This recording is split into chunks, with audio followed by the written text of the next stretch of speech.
driving to the grocery store, me riding shotgun. Hey, what's up, y'all? This is the Mother's House Podcast, and I am cousin Deshaun. And it's the other cousin, Corey. What up, family? We got our other family in the house. What's happening, people? What's happening, family? This your cousin Marty, also known as Ofu Maja. Yeah, man. We here for the special edition of Mother's House Podcast. Just because it's Mother's House Podcast, we all come from a place of love, and that's our maternal grandmother, who we made young. And we about to try to do her the honor and justice on today for the special Mother's House Podcast in honor of all the mothers. So, hope y'all enjoy, and let's continue the show. What up, family? What's going on with y'all? The same old thing, man. You know. Yep, just, you know. Just moving and grooving, shaking and baking. Exactly. I don't know how it goes. Exactly. Same here, you know, just, you know, navigating the world. Mm-hmm. You said what?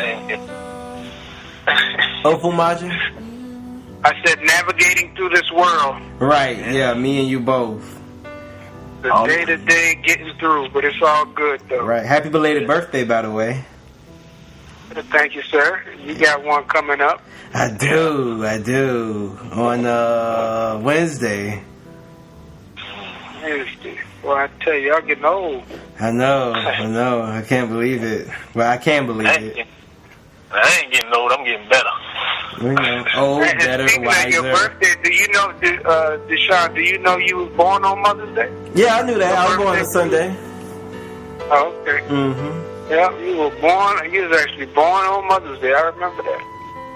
Really, what you was thinking? Like, oh no, another kid? Yeah. I was like, who's this jerk now? As soon as he get here, I'm going to poke him in the eye. Okay. Well, poke him in the forehead. We always got excited when anybody in the family had children, like we do to this day. Right. Yeah. Anybody have a child, that's a blessing, and everybody's excited. Right. Wow, that was a long time ago when I was born, though. You remember 30 years ago? Yeah, I remember it well.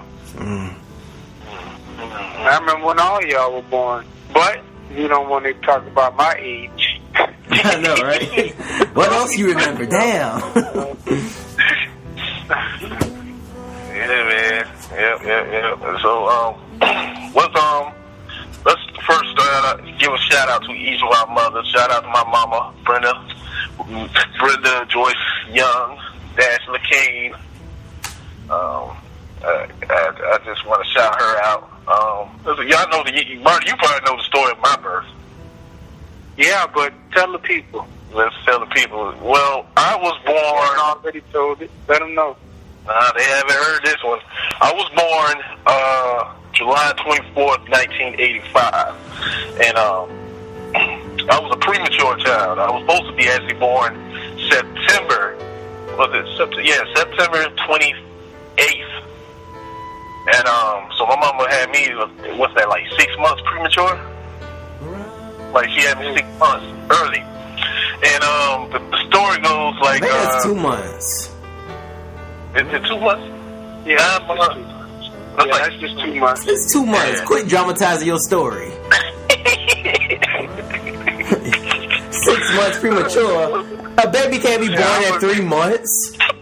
For real, that's true. Well, they can, but he wasn't. I wasn't born that was Christmas. So he was premature, okay. Yeah, I was a premature child. A lot of people were born prematurely, but my situation, my birth, my mom would, they rushed my mom to the hospital, like in June, and they put her on bed rest before then, because she was having a hard pregnancy with me.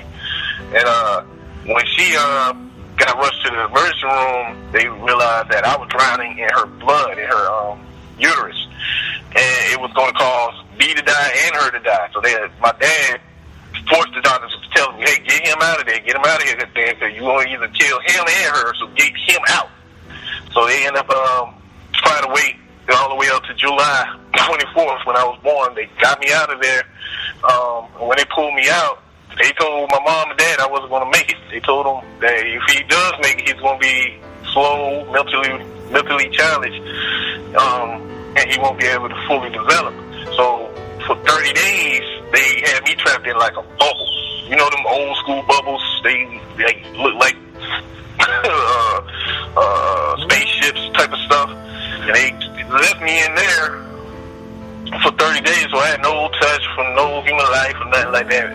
For the first 30 days of my birth, and my mom, they told my mom that she could die any minute too, but my mom said this lady used to come to her every day praying. Told her all the time, like, you ain't got to worry about nothing. You want to take your child home in 33 days. She told her specifically, 33 days.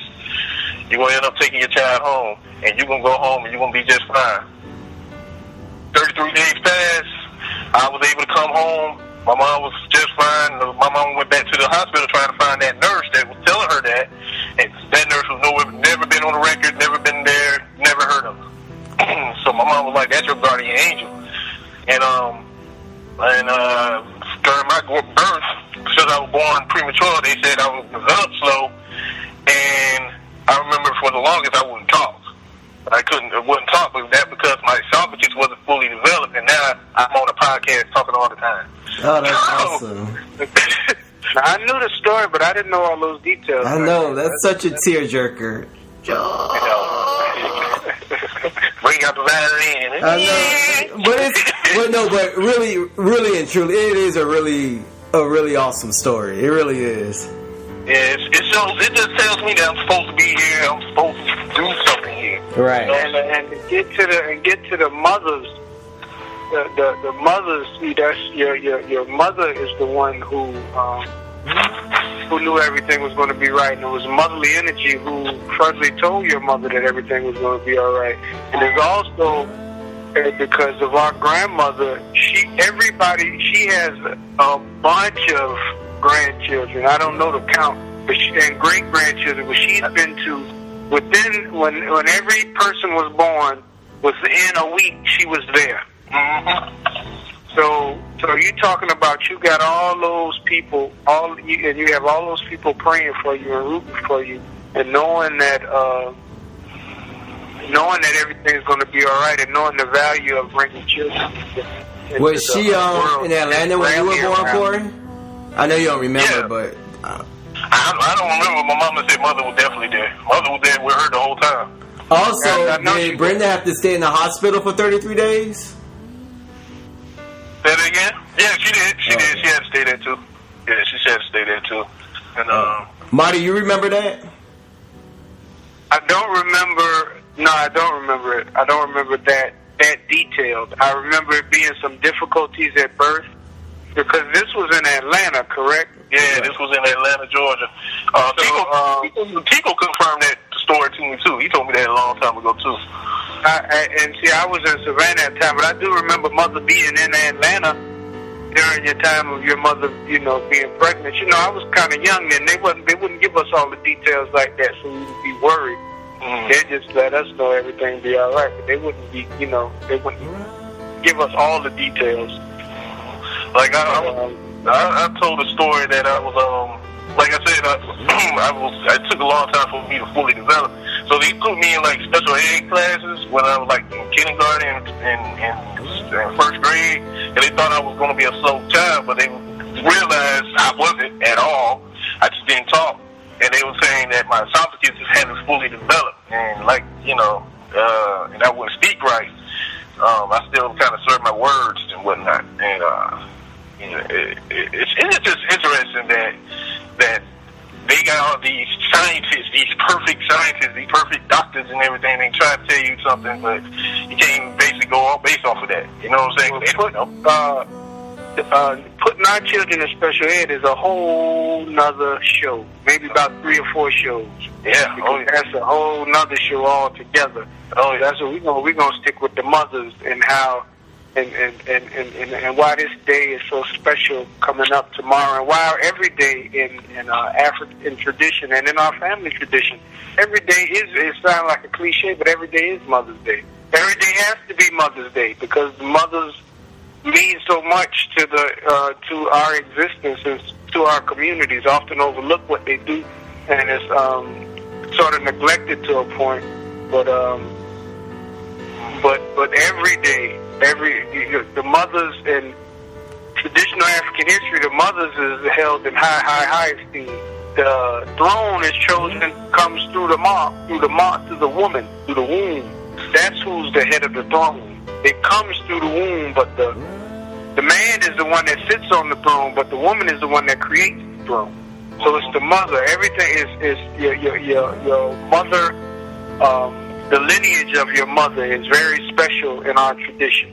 Not to take away from your father, but at the same time, mothers is a special thing with the motherly energy in it, and it's a real sacred. Matter of fact, they call the woman or the mother, the woman as the mother, the original shrine.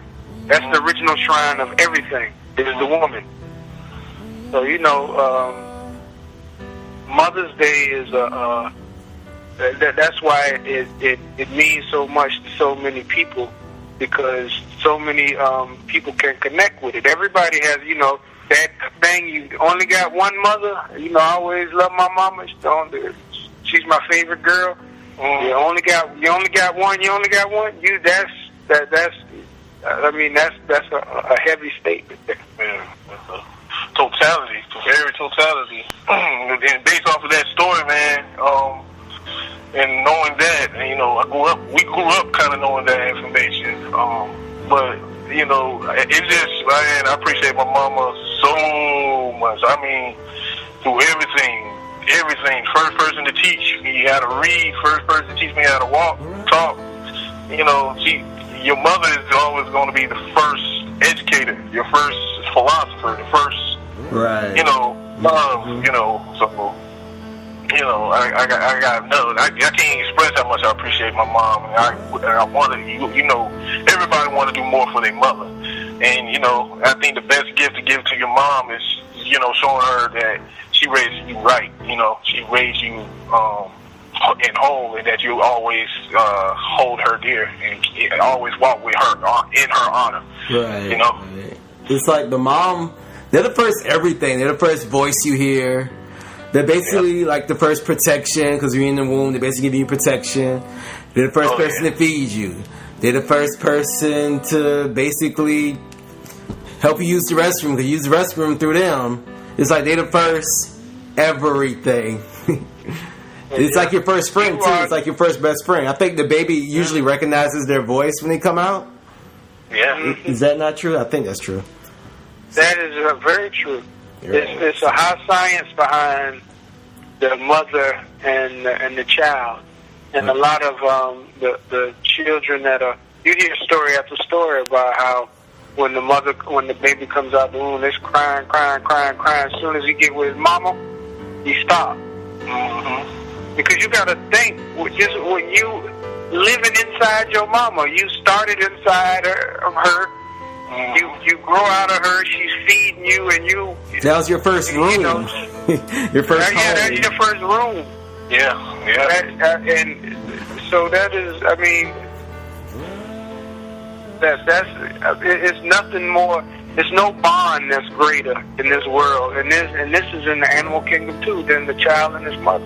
And again, not to negate the father, but the mother and the child is the most sacred bond the Creator has ever created. Yeah, very true. Do you think it's tighter than the bond between love? Love. What you mean by love? Love between the man and the woman. Yeah, because, and I say yeah, but it's actually sort of the love between man and woman is comes out of the love between that you have for your mother.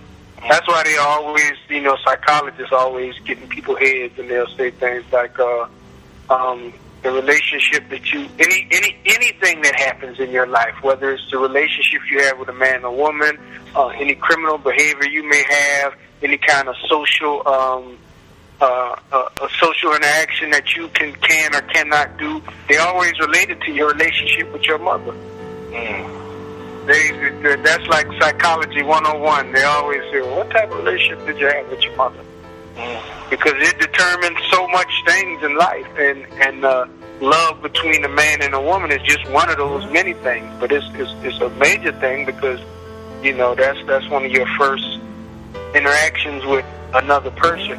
But at the same time, it's nothing like, everything comes out of that, but it's nothing like the bond between a child and his mother. There's just nothing like it. That's an original. Yeah. Yeah, the science between mom and child is deep. Also, I just want to say this real quick. When I went to the bodies exhibit, they said that like particles from the last child stay in their mom for a really long time. Oh wow! I forgot the number of years they claim, like the timer that it was, but I wanted to say that I thought to myself, "Oh, it's still some of me and my mom."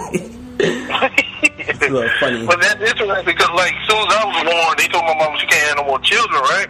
And guess what came up? Courtney. Right. A year later. So that's probably why me and Courtney look so much alike. The part of me is probably in him. Right. Well, of course, part of you all are in the DNA. Would you see it? But you're talking about something other than DNA, correct? When you say a part of the child is in the mother? Yeah, like particles. Like, I don't know which scientific term they use, but like it's more than just DNA. Like it's like atoms or cells or something are still in the mom. Mm-hmm. Yeah, because they come from the mom. Right. Mm-hmm. If you think about it, that's how you start off, as a cell that starts dividing once the sperm interacts with it, and you start shaping. And your cells start making other cells, and then it start making cells, and but it comes from the womb, that egg that's in your mom. But that's why when I first moved to Atlanta, whenever I wasn't feeling good or was having some kind of stress, and I wasn't the type to call my mama all the time. I'm not always calling my mama every day. Not saying anything wrong with that. I'm just not like that. But whenever I'm just not feeling good or something, my mama call every time. Every time. To this day. They can sense when you can be on another part of the world. If something not going right with you, they can sense that. Mothers can sense that. That motherly instinct is real and powerful. That is not no spooky stuff. That's not just some talk. That's some real stuff. Hello? And every mother can attest to that. And speaking of that, I'm getting a call from mother right now. Oh, really? Oh, wow, that's crazy. Yeah. She's giving me a call right now. Oh, that's crazy. Oh, wow. Oh, we should put on a podcast. Yeah, we should put on the podcast. Oh, wow. But, yeah, that's what's up. So, that's real. I was wondering, like you have your special bond with your particular mother. What about our mother's mother? Because we all have strong bonds for our grandmother. I think everybody have a strong bond for their grandmother. I wonder how that played in the dynamics of things. Like our grandmother, then our mother, and them was real close with Grandma Viola and Grandma Charlotte, and they passed down to their grandmamas, I just was thinking, like, wow, man, that mother energy is just something special that we just gotta hold dear. And I think there's a lot of people out there who don't have their mothers out there no more because their mother has transitioned, passed away, and I don't want to neglect them and make them feel like, oh man, I miss my mom. But your mother is still with you. That's what we're basically saying. You're a part of your mother. Your mother is you. So you're always gonna be there with you. And you just gotta walk, carry her with you. So, Ofumaja, you basically think that the moms are the head of the household. I think he on the other line with your mama. No, I'm still here. Oh, okay. Well, see, that term head of the household is tricky. The mother and the father have roles, and it's things that a mother is the head of, like it's things a father is the head of. Right. So sometimes that head of the household can throw you off because it makes you think like it's a head and then it's subordinate. Right. You and for all those out there who don't know, me and Deshaun brothers. Yeah. You know that we grew up in a household with our mother and father. Right. And our fathers are not like some chumps who get punked by the mom. Yeah. But at the same time, matter of fact, they're real sort of headstrong, forceful people. But at the same time, we saw power being, quote unquote, power being shared. It was never, I said do this, so you're going to do this. From my mother and my father's side, it was certain things that she ran, there were certain things that he ran. Right, unless they were talking to us. Yeah. And when they was talking to us, it was a unified front. Right. Right. So that head of the but that saying now they say if the mama not happy, nobody happy. Yeah, happy that wife, happy life. Super true. Yeah, that's very true. That's just because if mama not happy, it's a wrap. Yeah, nobody. Because daddy could be mad sometimes, and everybody won't be upset. Sometimes he'll kind of be looked at as the crazy guy in the house. Yeah, I think growing up in my house, we just thought Daddy was mad all the time. So, but if Mama was mad, Yeah. it was you either one of your room left the house. If you tried to get out of there, it was because you just have to wait till she stopped being mad. Right. Yeah, her face. Because it was nothing that really too much nobody could do. Right. Yeah. And we was fortunate enough to have a mother and mothers that were not mad most of the time. Most of the time, they were pretty pleasant. Yeah, they are. I don't know if they did that, by design, or they just natural people like that. They are natural people like that, but they didn't get mad a lot. Nah. Right. I know. Other siblings might say something different. But I wouldn't. But, of course, each sibling has a different relationship with the mom, so. Mm-hmm. But I think everyone can agree that, we have awesome moms. Yeah. Blanche and Brenda. Yeah. And how we're blessed as a family, and the reason this podcast is called Mother's House is because even though I said you only have one mama, and that's true, but because of how we was raised and because of our mother's mother, which we affectionately called mother, everybody called her mother, and she set the mold for all our mothers. We have 5 aunts, and all of them act like a mother to you. Aunt Brenda was a mother to me. Well, yeah, especially you, because you lived in the house with her, right? Yes. So our mother and Aunt Brenda are around the same age. Right. Yeah. So they was, and all of us grew up together. So we all got disciplined together. Mm-hmm.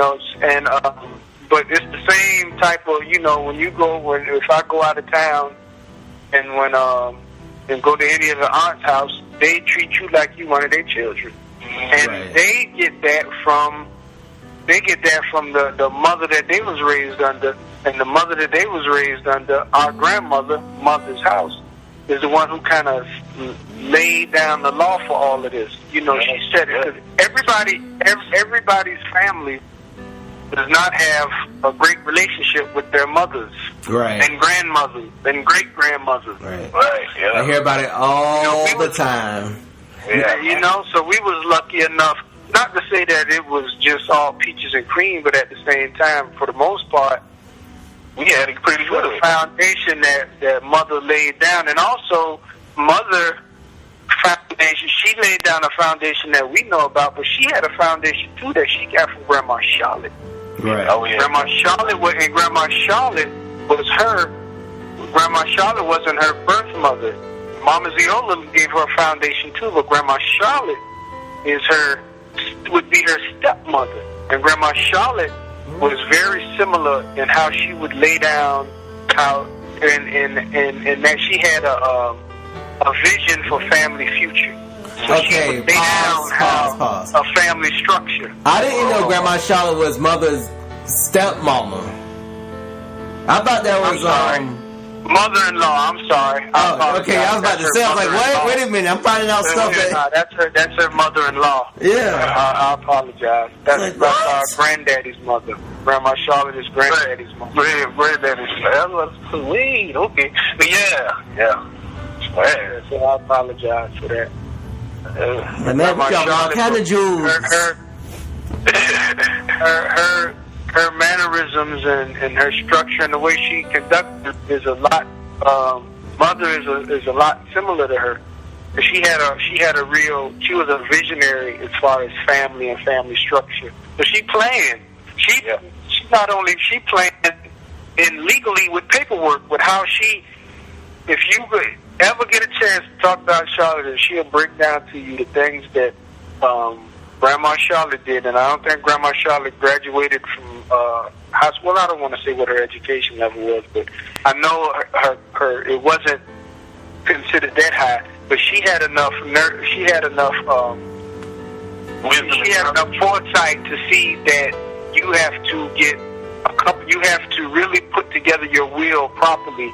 Especially she had children, and she had 5 children of herself, and one of her children had 12 children, and a couple of her other children had 3 or 4 children.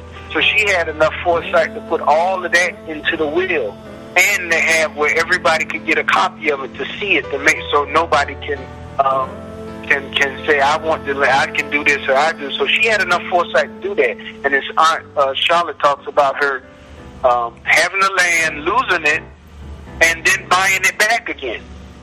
She had the land. You know how back then Europeans used to figure out a way to trick us out of our land back then. Right. So she was born in 1800s. Right. But she figured out a way to buy it back. And then when she bought it back, she was able to she knew that she needed to get her lawyer and some paperwork together to put it all together to structure this so it wouldn't lose our hand. That is that's revolutionary in itself. And these are the type of mothers that are in our family. Yeah. This is this is the cloth that the women in our family are cut from. Man, that's revolutionary. We got our own revolutionary in our family. Yeah, we do. Yeah. That's amazing. Wow, I didn't know it was on that scale. I knew about it, but I didn't know it was on that grand scale. And I think Uncle Hemp still holds the house, or still holds that land, and he's holding it on. That was by design. By design. Man. Grandma Charlotte, his grandmother, put that together. Let him tell you the story. He'll tell you the story on how she specifically chose him to do that. Oh, really? And how he got the She saw it, and she told him that when he was young, and he didn't have any idea that he was. He said, "I wasn't." He told me. He said to himself when she told him that he was 17. He said, "I'm not gonna live out here in the country." Right. Yeah. No, wow, that's incredible. Uncle Amp, when he was younger, was he was a little thugged out.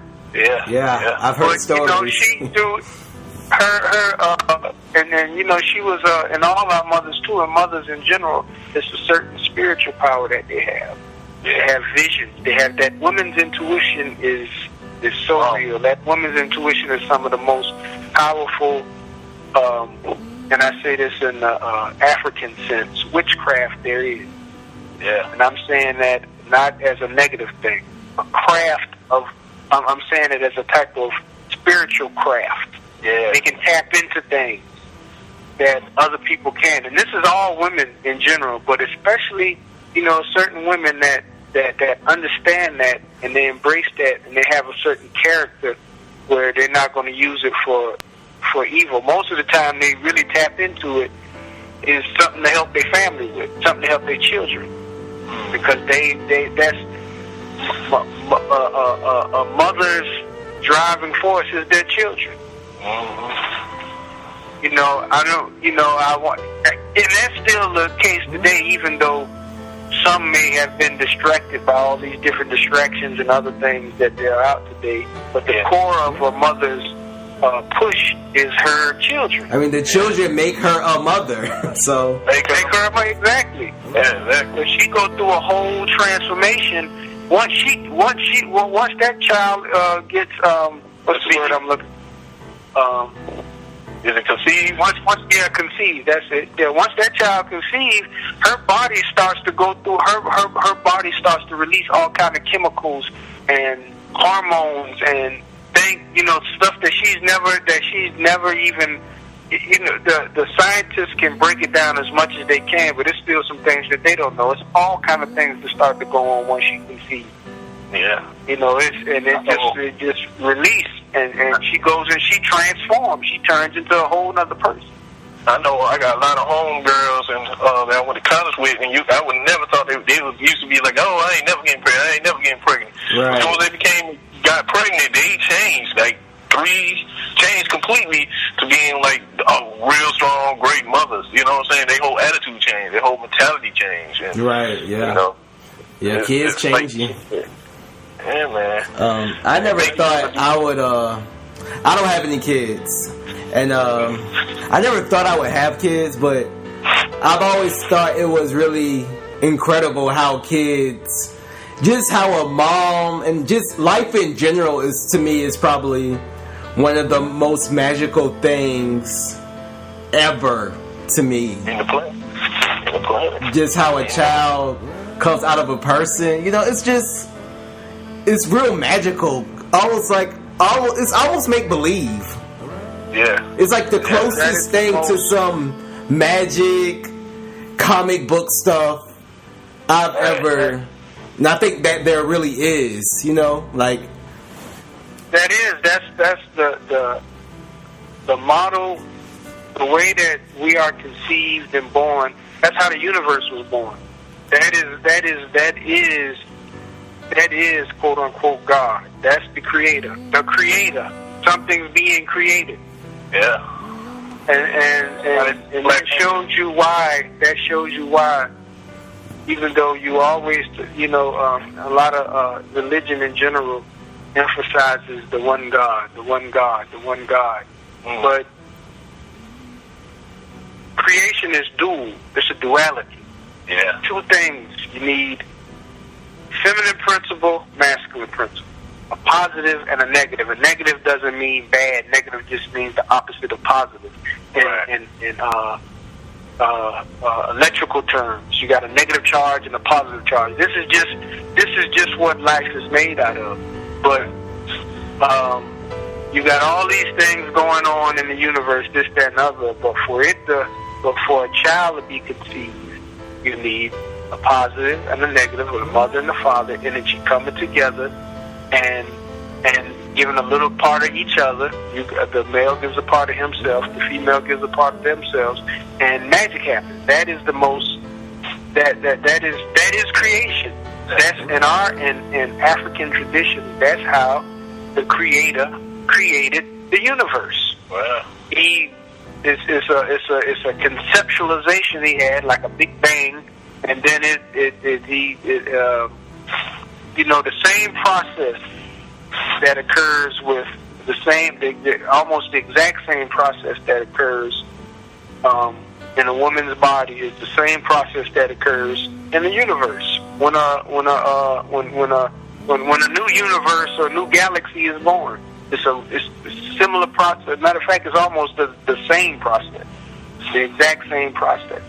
A lot of the discoveries and things that they make in science, and I'm being real general, are based off of the things that go on in the human body. So, and one of the most amazing things that go on in a human's body, and it only happens in a female body, is childbirth. Right. Right. Right. Yeah.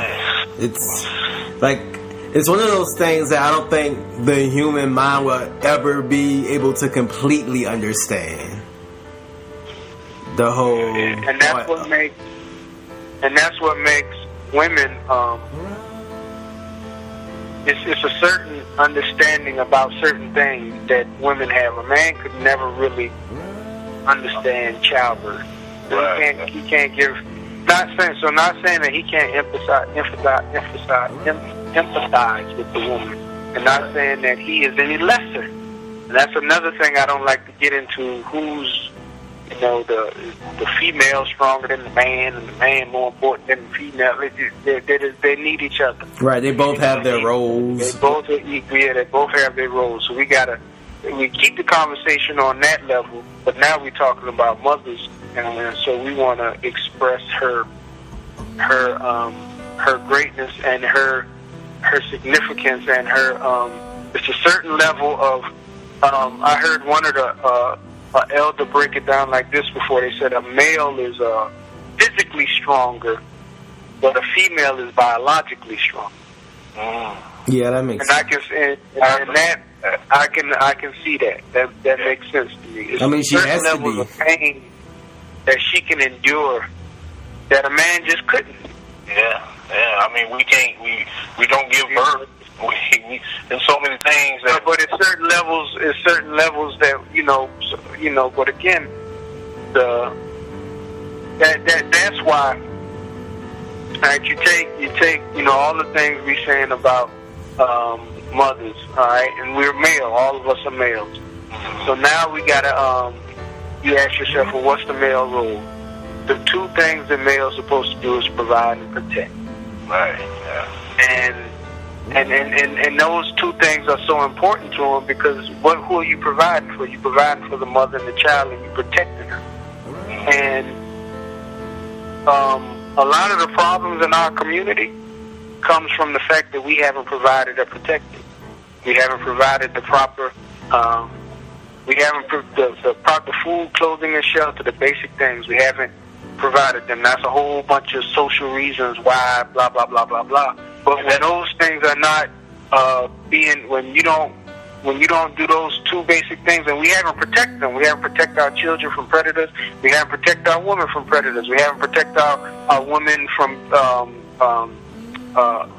being disrespected and just all kind of and our children. And so when you don't provide those two basic when you can't provide those two basic needs, whatever they are, the society starts to break down, and that's what's happening. We've been breaking down for a minute because when you hear about Willie Lynch and all this other stuff about, and they always talk about how they inseminate and how they demasculize the male. And the reason, what they're basically doing, they're making what he can't provide or protect. Now, female, because her thing is she got to take care of these children and she got to nurture for these children, no matter what the situation is, whatever. On one level, she don't have time to worry about why. She got to still do what she got to do. Yeah. She still got to still be the mother. Yeah. So on one end, and she got to hold the family. So on one end, she's taking care of the children, and on the other end, she's fighting for us because she, at certain times, she was understanding what they was doing to us. Now we at a time where you may not understand what what the male has been going through, and males may not understand their position and what the female goes through. So we now living in, and I think we're on the end of it. We about to, we're on the down and where we fighting all the time, and we forgot our roles, and we disrespecting our mother. When we went into that era of bitches and hoes, and that became normal. You got to realize how major that was. Yeah. Because that was because you just now you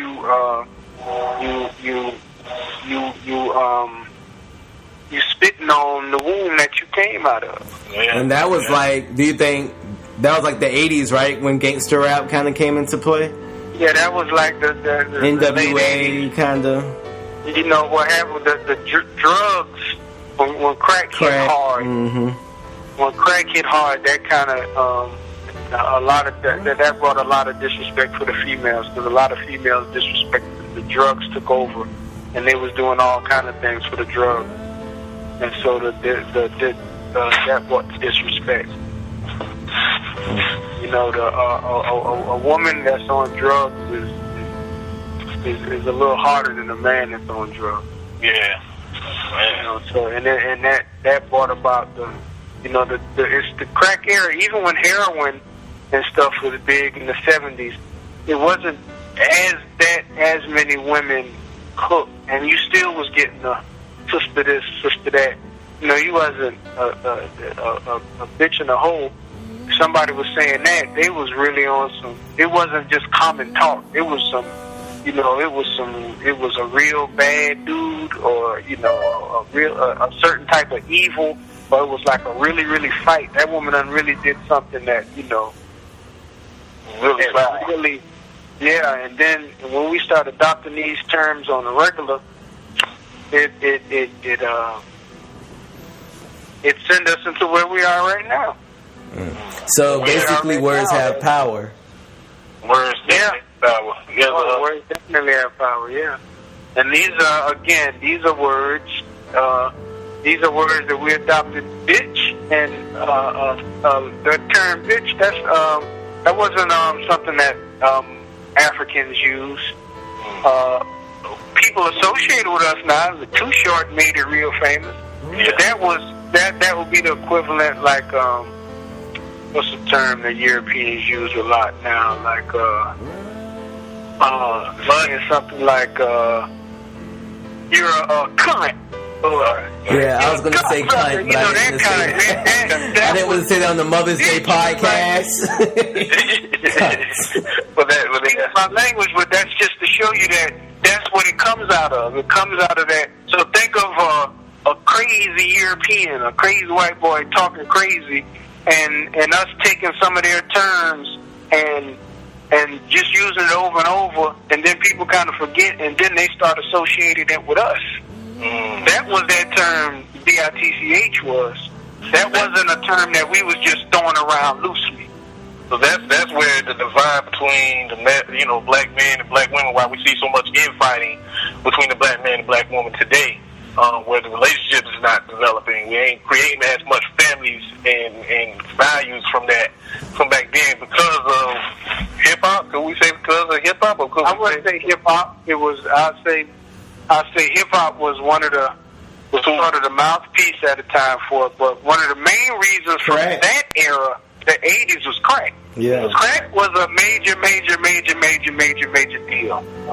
I've seen it because I lived in the crack era. I've seen the neighborhoods go down. Cloverdale went down in a year period of time. It went from a thriving neighborhood to like shootouts and stuff.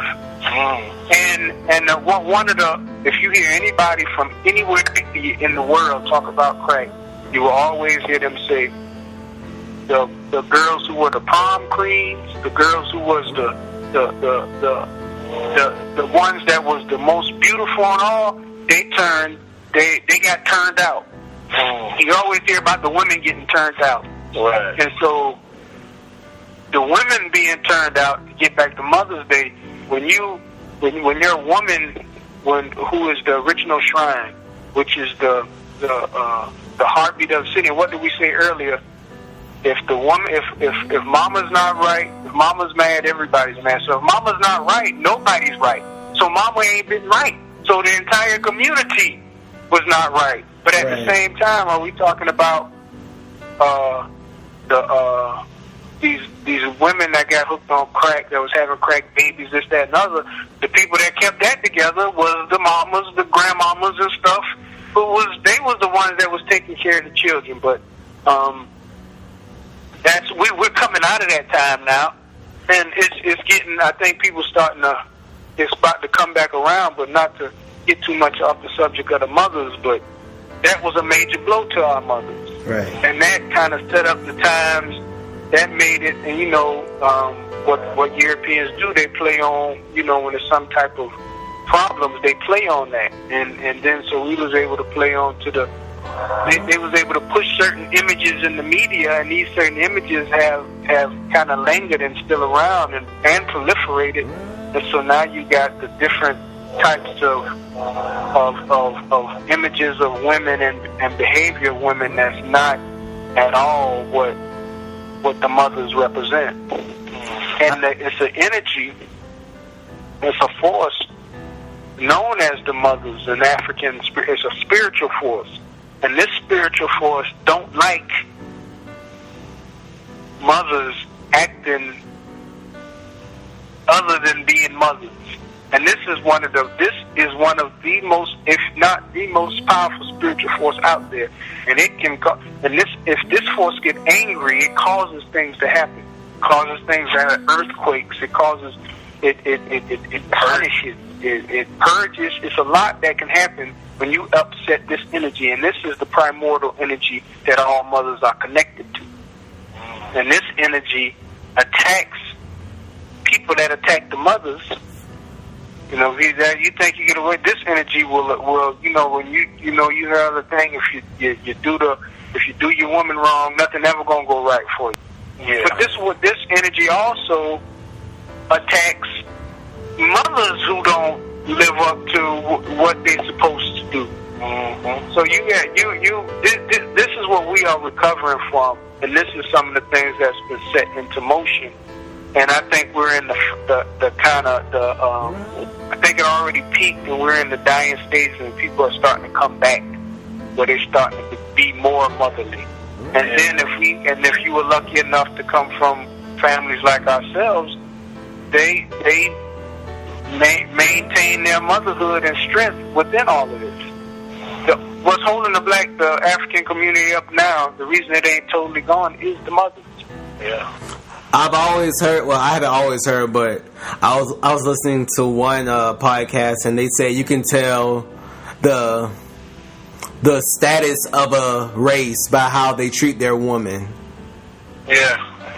And I said it on this podcast before, like the unification of black women, the unification of mothers and motherhood is really going to lead us towards our liberation. I strongly believe that, and it's so much that we keep saying. We have to always try to provide and protect and just honor the womb that we come from, because we all come from greatness, and that womb is a sacred place, and we got to honor that we came from a sacred place, Hey, Marty, you know any stories? You got any stories like about mother and our parents that we want to share? I tell a story of our grandmother, mother. I tell a warrior story. I probably not told this story.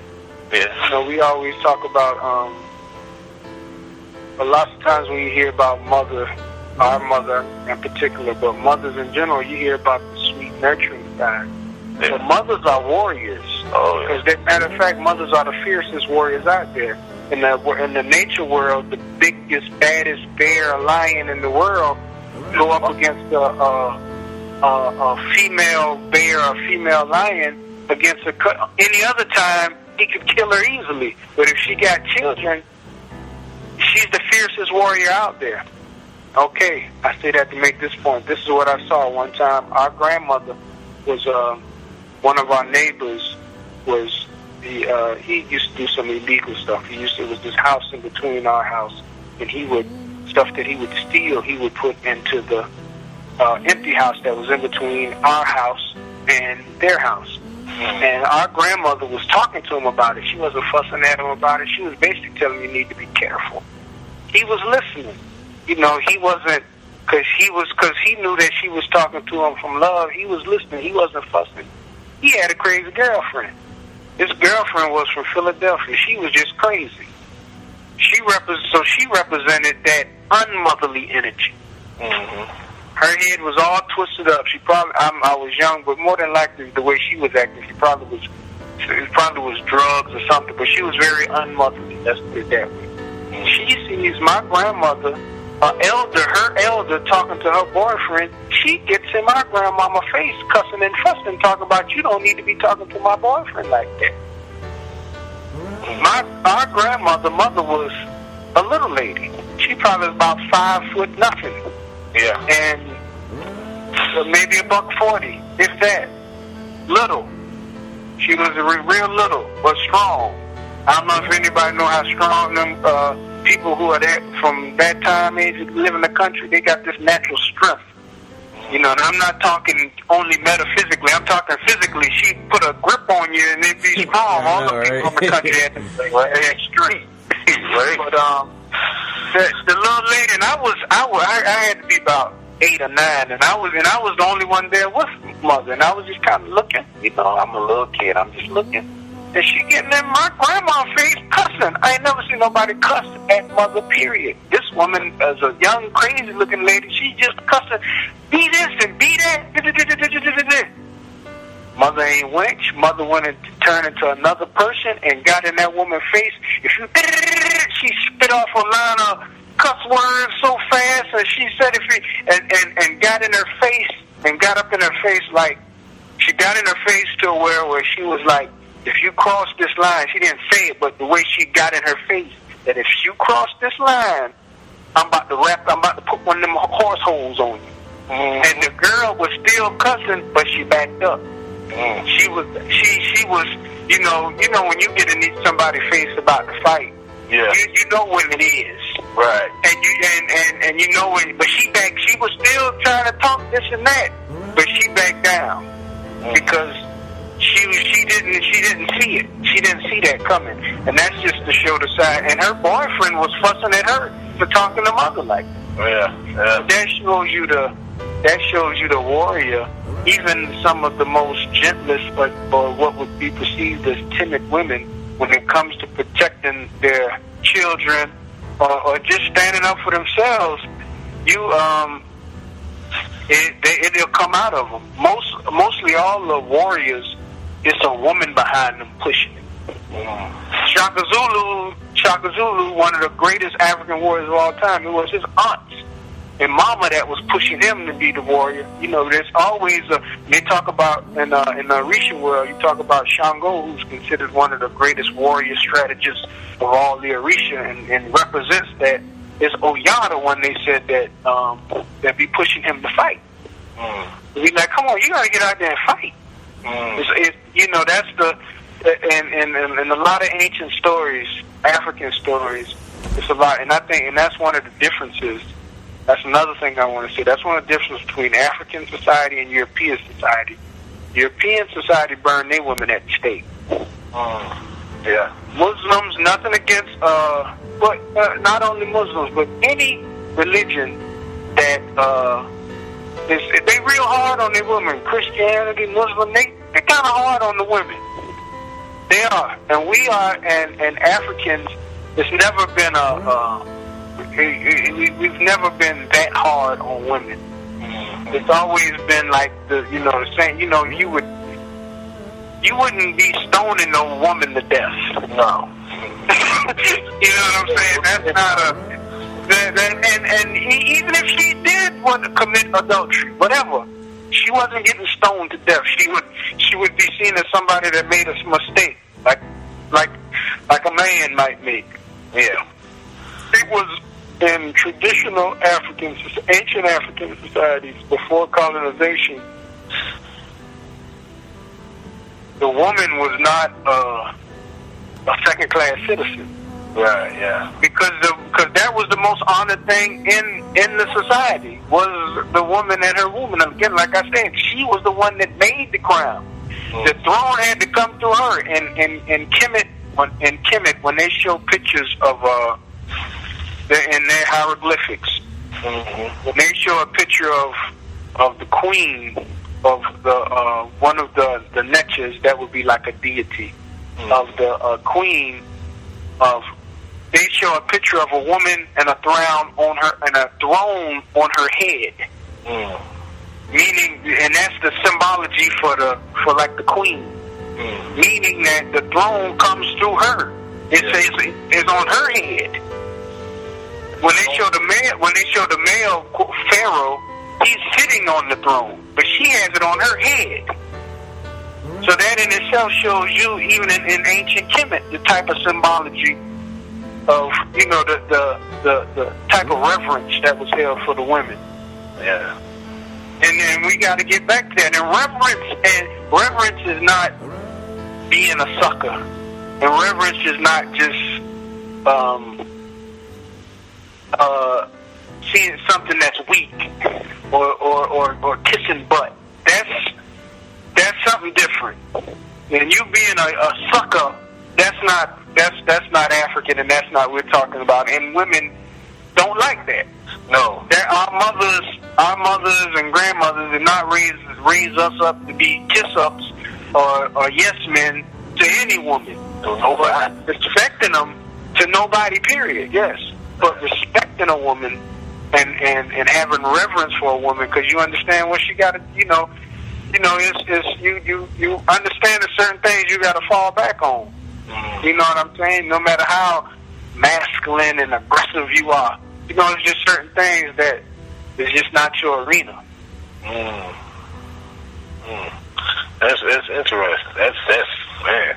Yeah, but you know, that story you made, I remember you told me that story about mother and that, and it's funny because all our mothers done that before. We seen, each of us seen our own mother like have to get down, and our mothers ain't that big neither. It's about the same size as mother. I remember seeing my mama getting with some of the lady face and just, you know how they do it down here. They just speak so fast and 1,000 words a second to make somebody have to back up. Like, wait a minute, I probably need to rethink this. You know, that's that warrior energy, like you said, that every mother has for the protection of their children. That's real. That's real. That's real. You know, and it's not a they just walk around getting in arguments with everybody. Right. For the most part, you wouldn't see that. You wouldn't see that. A lot of people, a lot of her children have never seen her fuss or anything like that. Yeah. You would just have to see the situation would have to just come up. Yeah. Because that's not, you know, they're not walking around starting fights with everybody. You know what I'm saying? Right. Mama, we ain't saying our grandmother was a bully or nothing like that. Now, I also think that, like, I've seen mother fuss at, the argument you have with the child is different from the argument you have with somebody else. Yeah. Mm-hmm. So it's like, you in a totally different tone. Even as adults, it's still a certain way my mom speaks to her children versus how she speaks to everyone else. That's kind of how people say that, y'all think my mama nice, but she really mean. You ever heard, everyone kind of says that about their own mom. I ain't never seen her act up. But it's not only in the bad way, but it's also in like a nurturing mother way too. It's a certain way that, the communication from a mother to child is different than from a woman to someone else. Yeah. And it's interesting, like you said, we got a special family here.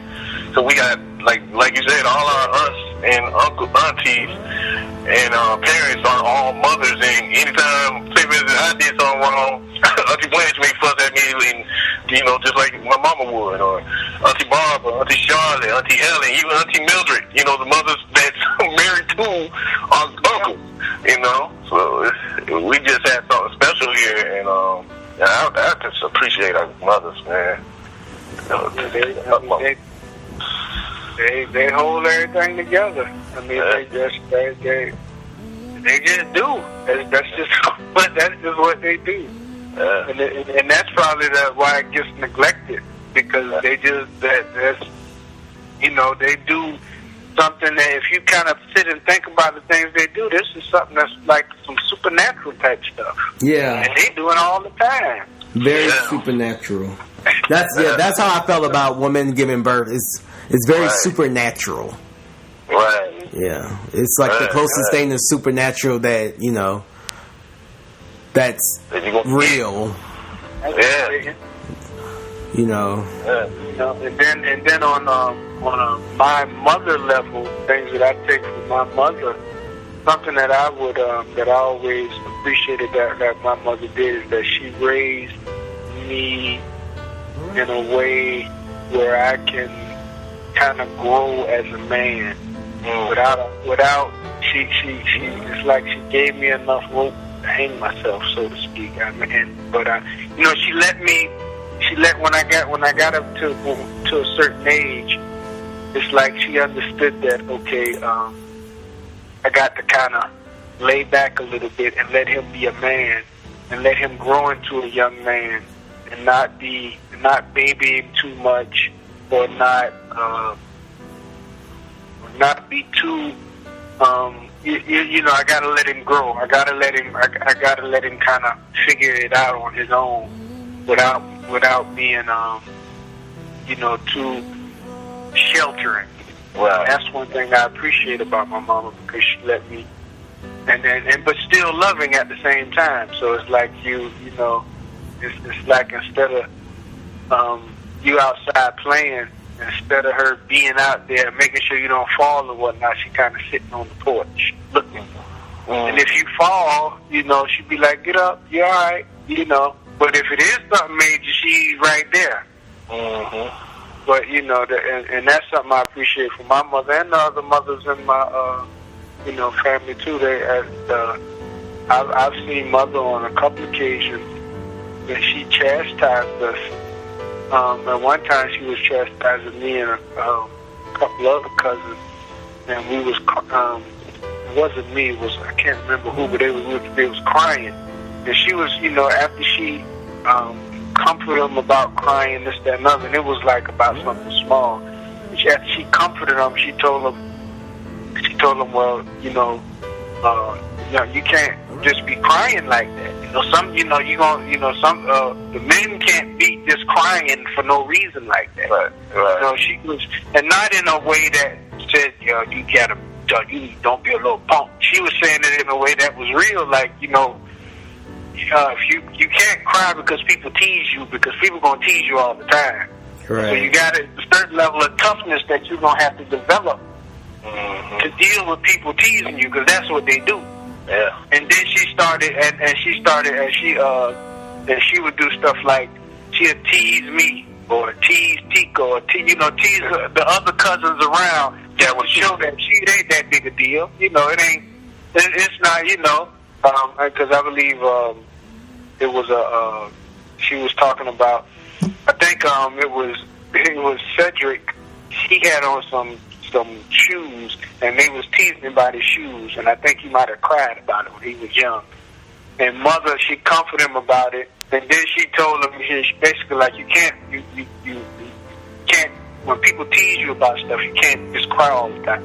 Right. And then she just said, look, Mama got a big head, or Tico got this. She said, no, we tease them all the time, but we don't. But you can't. You gotta kind of get tough, and I appreciate that because sometimes, the motherly energy is so strong that when one of her children or something get teased, she want to fight somebody about it. Right. And sometimes that won't be the best thing for your growth, especially as males. Yeah. And the overprotective mom. Yes, the helicopter. The helicopter. The helicopter. The ones that used to show up at school. Say it again? I said the ones that used to show up at school mad as hell, ready to fight whoever picked on her child. But her child, the baddest one there. Yeah. But y'all been messing with him.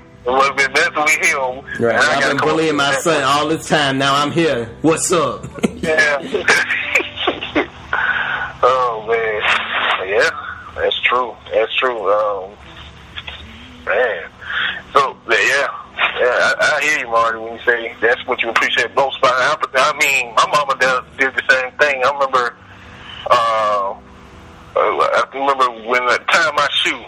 This is a story my mama did to me. I appreciate her for it.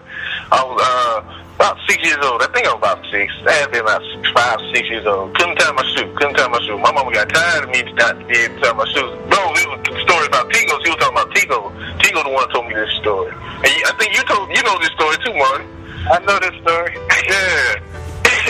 And Tico like said, Tico wouldn't be able to tie a shoe. And my mom was like, all right, you better learn how to tie that shoe by the time I get home. I'm beating your behind.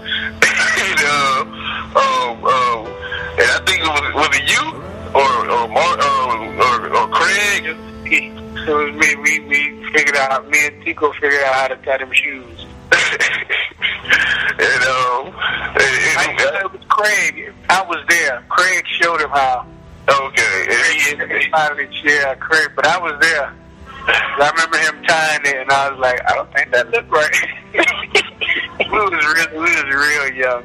Oh man! And I remember my mom would tell me another story about Tico about they were living somewhere in West Savannah, and Tico was like he was real little. And Tico was really into the comics books and stuff, and he jumped off the roof and hurt himself or ran through the glass or something. I was like, man. That's how that little cut, he got a little cut on his head. Oh, yeah. On his forehead, that little cut he's had on his forehead, that's when he ran through the glass. Yeah, man. So, I'm just telling that story because, like, not, even though your mama, a lot of people be like, oh, man, my mama always give me a hard time. They not give you a hard time for no reason. They trying to grow you up, trying to tell you to be a man, stand up for yourself, learn things on your own, figure it out on your own. Because you're going to have to, I'm not always going to be there to be able to hold your hand all the time. And we were bad. And top it off. Yeah. I mean, we were, and I say bad, I mean, just like all children. You got a lot of energy and you got stuff you want to get into. That's a healthy child. Yeah. So mom got a lot on her hands. Yeah. You trying to jump off the roof. Another one trying to put something in their mouth. Another one crying. Another one, might be pulled up some plants or something. I mean, there'd be a lot going on, and mama be having all that. Mm-hmm. Well, hey man, that's the thing. Not to mention, and that's just with the children. Not to mention a relationship she dealing with with your father or whatever man she may be involved with. Yeah. Man. Yeah, there's a lot going on for a mama. That's why I appreciate the mothers, man. I appreciate my mama. Like I said, my mama been there for me since before I was born to till this day. My mama's still there, and not just for me. And then my mama got some outer worldly strength. Cause after losing my older brother, when Tico passed, man, that hit us all hard. Really, really hard. And especially my mom. But my mom held it together to be able to. She had to help us nurture because we never experienced no great loss except for mother, and we never experienced no great loss like that. So my mama held it together just to give us some more strength. And I'm like, where you get this strength from? I want that strength, but that's that mother instinct, man. She knows when her children in pain, she can't show her pain. She gotta figure out a way to try to mask that pain. And in my whole journey, continuing growing, I want to be able to alleviate my mama's pain from losing my older brother and help her with it. I just really appreciate my mama's strength and her always being there for us. It's just, like I said, man, like y'all said, it's supernatural what my mama do. And my mama does that. She does this for everybody. And not just us. She does it for her brothers, her nephews. She does it for everybody. My mama opens her doors for anybody, anytime. And I just love that woman so much. But, yeah, the moms are amazing. So, give it up to the moms, everybody. Hope y'all appreciating y'all moms, not just tomorrow, but every day, because every day is Mother's Day. Even your birthday is kind of a Mother's Day. It's a Mother's Day, yeah. Well, in traditional African society, on your birthday, you give your parents something. Oh yeah. We need to start doing that. I don't know if you're ready for that one yet, but that is a good you know, that shows you just the highest esteem that we held our parents, especially our mother. I like that. I mean, I like that. Yeah, especially if you have good parents. I mean, you should celebrate them. They're the reason you have a birthday. So, yeah. And then when you have children, they can give you presents. Right. That's what's funny. What you most look forward to is getting your own presents when you have kids. You have children. Yeah, children. That's what you have babies for. You have babies so you can get some presents. Some presents and some free labor. Baby. Some presents and free labor. Go make them leave too. Right. Yeah, man. Shout out to the mothers. We definitely appreciate you, and we just honor you. We don't have a hand clap sound effect or anything. I mean, we ain't made it that far up the totem pole yet, sir. This is just me in my living room. It's not a full-fledged studio. We ain't got sound effects. Right. Okay.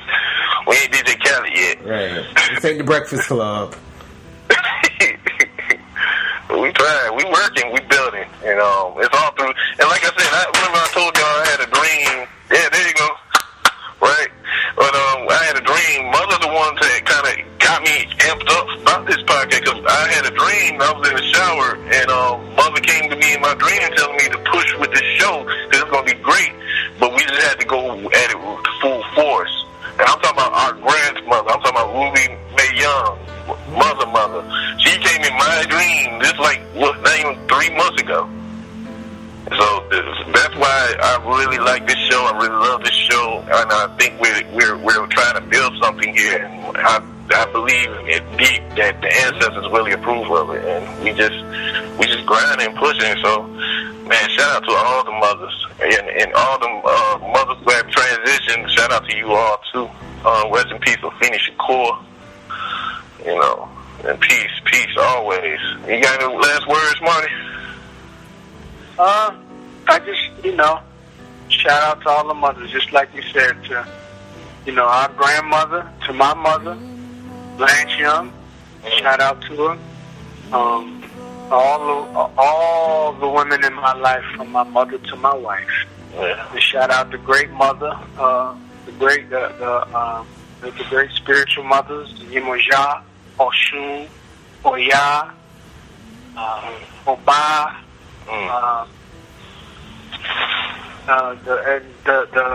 all the motherly archetypes, I say, I salute you, I honor you, I venerate you, and I respect you,